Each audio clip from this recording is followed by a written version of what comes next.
วัสดีครับทุกคนวันนี้มาเจอกับน้องขันหมากจะเมษาโคนะครับแล้ววันนี้พัสดุมาส่งเรามาแกะพร้อมกันเลยครับมาทำไม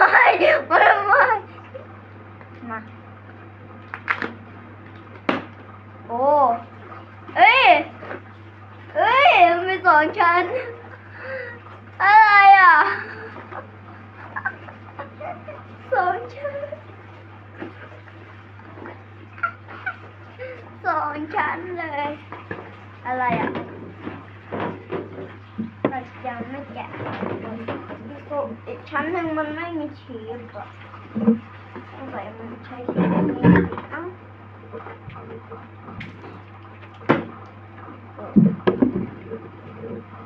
มันทำไม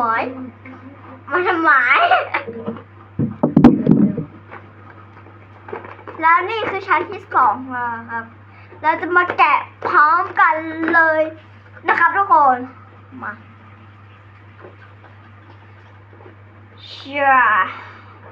มาดูกันนะครับว่าอะไรมาส่ง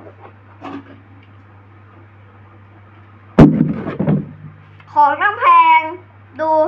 รถเหล็กแค่นี้ครับแต่ก็ดีครับรถเหล็กโคตรลื่นเลยครับทุกคน